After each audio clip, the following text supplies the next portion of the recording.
بسم الله الرحمن الرحيم السلام عليكم ورحمة الله تعالى وبركاته وعنا وناكسن صاحب يال هلكن وحلك ورarka kusoo dhawaada warka xulka wararka qodobada daawan doontaan waxa kamida maalintii labaad shirka xubnaha golaha wada tashiga qaran oo ka qabsoomay magaalada Muqdisho xubnaha beesha caalamka iyo midowga murashaxiinta mucaaradka oo ka qayb galay qodobo adag oo la isku weydaarsaday iyo guud ahaan xogta ku gadaama shirkaas ayaa daawan doontaan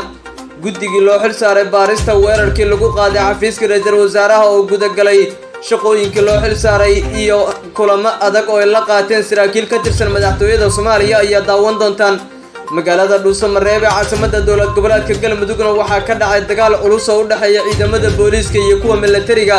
faahfaahin la xiriirta dagaalkaas ayaan idiin soo gudbin doonaa siyaasiga Cabdiraxmaan Cabdishakuur Warsame waxa uu si aan ka gambasho lahayn madaxweynaha muddaxileedku ka dhamaaday ee farmaajo ugu eedeeyay dagaalada ka kala dhacay Boosaaso iyo Beledweyne sababtu maxay tahay waan idiin soo gudbin doonaa saaxiibayaal dowladda Mareykankana waxay shaaca ka qaadeen inay soo afjartay dagaaladii iyo duqeymihii ay ka fulin jirtay gudaha Soomaaliya qodobadaasi kuwa kale ayaa daawan doontaa saaxiibayaal fadlan haddii aad nagu cusubtaan nagu soo biiro subscribe saar like share la wadaag saaxiibada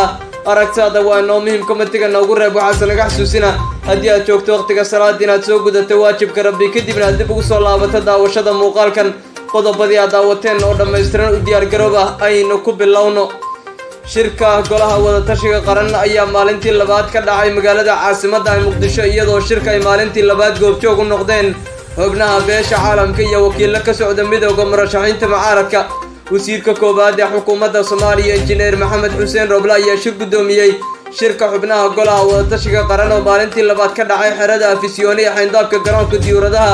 aadan cadde ee magaalada caasimadda Muqdisho maalintii labaad ee shirka ayaa la soo hadal qaaday qodobada muhiimka ah ee ku gadaaman arrimaha doorashooyinka dalka iyo muhiimadda gaarka ah ee leedahay jadwal dhaqaaqista doorashooyinka dalka xubnaha beesha caalamka uu gudoominayay wakiilka gaarka ah ee qaramada midoobay u qaabilsan arrimaha Soomaaliya ambassador James Swan ayaa goobjoog u noqday shirka maanta oo dhinacyadu ay la wadaageen xubnaha beesha caalamka sida ay uga go'an tahay qabashada doorashooyinka dardargelinta jadwal midaysan oo doorashooyinka dalka lagu soo saaray iyo sidoo kale go'aaminta waqtiga rasmiga ah ee soo afmeeraya doorashooyinka dhinaca kale shirkan waxaa goobjoog ka noqday wakiillo ka socda midowga murashaxiinta mucaaradka oo horboodayeen madaxweynayaashii hore ee dalka Shariif Sheekh Axmed iyo Xasan Sheekh Maxamuud hogaamiyaha xisbiga wadajir Cabdiraxmaan Cabdishakuur Warsame iyo ra'iisul wasaarihii dalka Xasan Cali Khayre waa ra'iisul wasaarihii hore dhinacyadan ayaa la wadaagay xubnaha golaha wada tashiga qaran walaacooda la xiriira sax ahaanshiya la'aanta doorashooyinka dalka iyo in la soo saaro jadwal midaysan oo doorashooyinka dalka go'aaminaya xubnaha beesha caalamka ayaa ku adkeeyay xubnaha golaha wada tashiga qaran muhiimadda gaarka ah ee leedahay in la go'aamiyo waqtiga rasmiga ah ee la soo afmeerayo doorashooyinka dalka iyo dhageysiga dacwooyinka iyo tabashooyinka ay qabaan xubnaha u tartamaya kuraasta kala duwan xubnaha golaha wada tashiga qaran ayaa dhageysi wanaagsan sameeyay waxaana ay ku dhawaaqeen inay ka go'aantaa dhageysiga dhinac walba oo qaba cabasho iyo tabasho si la isugu afgarto doorashooyin xasiloon oo dalka ka dhaca si kastaba xaal ku aaday maalinta labaad ee shirka ayaa sidaas ku soo gabagaboomay iyadoo maalmaha xiga ee shirkana la rajeynayo la sii ambaqaado qodobo muhiim ah oo looga arinsanayo doorashooyinka dalka si loo soo gabagabeeyo madmadowiyada ka jira doorashooyinka guud ee dalka dhinaca kale markaanu eegnana guddigii loo xil saaray inay baaritaanna ku sameeyaan weerarkii lagu qaaday xafiiska ra'iisul wasaaraha xukuumadda federaalka ah ee Soomaaliya ayaa si rasmi ah u gudagalay baaritaanada howlihii loo xil saaray guddiga uu ra'iisul wasaaraha xukuumadda federaalka ah ee Soomaaliya injineer Maxamed Xuseen Roble u xil saaray baaritaanada weerarkii 27 bishii dhaaftay ee December lagu qaaday xafiiska ra'iisul wasaaraha ayaa maanta oo talaadada si rasmi ah u gudagalay baaritaanada howlihii loo xil saaray guddiga ayaa kulan gaar ah la qaaday saraakiil sarsare oo ka tirsan ilaalada madaxtooyada Soomaaliya iyagoo wax ka weydiiyay sababta loo qaaday weerarka xafiiska ra'iisul wasaaraha iyo cidda sida rasmiga u bixisay amarka la xiriirta in la weeraro xafiiska ra'iisul wasaaraha isla mar ahaantaana la afgambiyo guddiga oo ka kooban wasiirka gaashaandhigga Cabdulqaadir Maxamed Nuur wasiirka amniga Cabdullaahi Maxamed Nuur wasiiru dowlaha xafiiska waa wasiiru dowlaha ninka ka wasaaradda howlaha guud Bashiir Maxamed Jaamac Bashiir Goobe wasiiru dowlaha xafiiska ra'iisul wasaaraha Cabdixakiin Ashkar iyo wasiirka waxbarashada mudane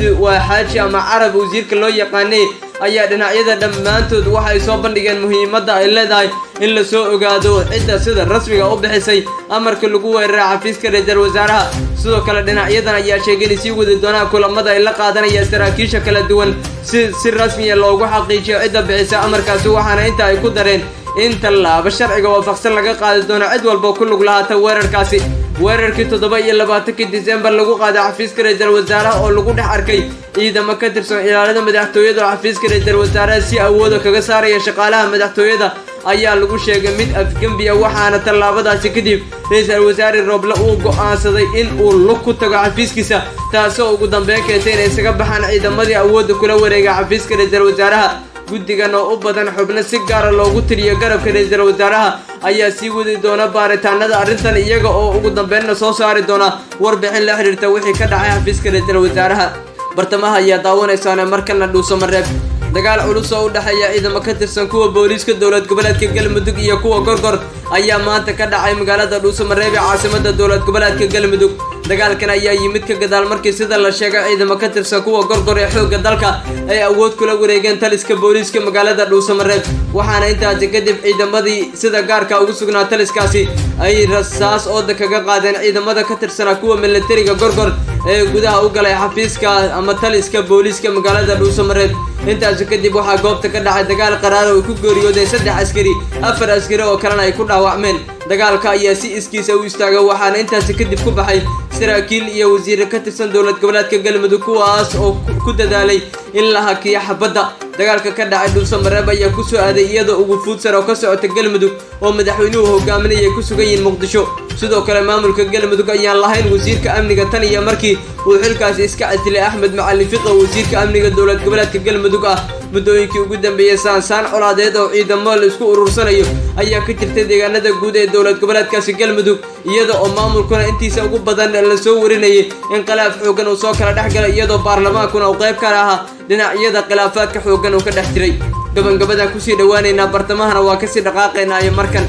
siyaasiga Cabdiraxmaan Cabdishakuur Warsame ayaa si aan ka gambasho lahayn ugu eedeeyay madaxweynaha madaxweynkiisa dastuuriga uu ka dhamaaday farmaajo dagaalada ku soo noqnoqday magaalooyin ka tirsan gudaha dalka siyaasiga Cabdiraxmaan Cabdishakuur Warsame oo hadal ka jeedinaya barta Twitterka kadib dood halkaas uu kaga qayb galay ayaa madaxweynaha madaxweynka dastuuriga uu ka dhamaaday ee Maxamed Cabdilaahi Farmaajo ku eedeeyay inuu ka dambeeyo dagaalada u abaabulan hab qabiileedka iyo dagaalada ciidamada iska soo horjeeday ku soo noqnoqday gudaha dalka Cabdiraxmaan Cabdishakuur waxa uu sheegay in dagaalada ay ugu dambeeyeen kuwii ka kala dhacay magaalooyinka Boosaaso oo gobolka Bari ka tirsan iyo Beledweyne oo gobolka Hiiraan ka tirsan uu ka dambeeyay madaxweyne Farmaajo waxa inta uu ku daray in dagaalada intiisa ugu badan uu kaga dambeeyay sidii uu isaga horkeeni lahaa Soomaalida halkaasi wada degta sidoo kalena colaado uu kaga dhex abuuri lahaa Soomaalida dhexdeeda waxa uu ku baaqay in loo baahan yahay in ra'iisul wasaare Roble uu qaato muhiimadiisa ugu sarreysay ah amniga guud ee dalka sidoo kalena madaxweynaha madaxweyneedku uu ka dhamaaday si awood looga soo saaro xarunta madaxtooyada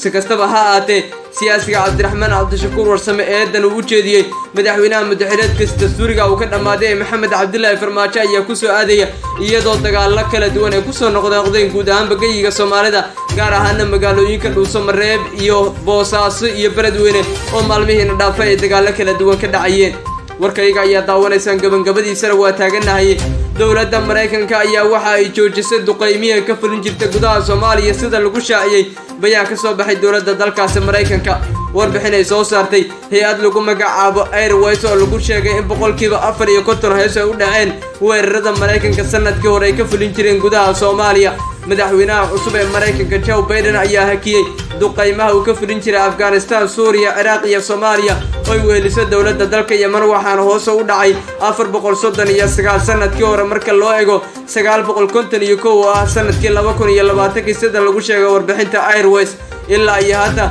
waa tiradii ugu horeysay ee duqeymada Mareykanka hoos u dhacay iyo sanadkii 2004 warbixinta cusub ayaa muujinaysa in Mareykanka uu shaaca ka qaaday inuu hakinayo guud ahaan duqeymada kala duwan ee uu ka fuliyo dalalka caalamka gaar ahaan kuwa ku jira dagaalada sokeeye iyo dagaalada dhinacyada ka soo horjeeda iyo ciidamada xagtiyiinta ah ee la dagaalamaya dowladaha dalalkaasi ka jira Mareykanka ayaa intaa ku daray in uu hoos u dhigi doono ciidamada uu ku daadgureynayo dalalkaasi iyo daqaymaha uu ka fulinayo sabab la xiriira ciidamadooda ay gaaraan isku filnaan dhanka amniga ah waxaana tan ay ka dhigan tahay tan iyo markii madaxweynaha loo doortay Mareykanka Joe Biden inuu shaaca ka qaado hoos u dhigida weerarada uu ka fulinayo gudaha Soomaaliya iyo wadamo kale warka degdega wanaagsan xulka wararkan waa naga daafadan dad nagu cusubtan ugu soo biro subscribe saar like na share na saaxiibada tan kulan dambana amaana Allah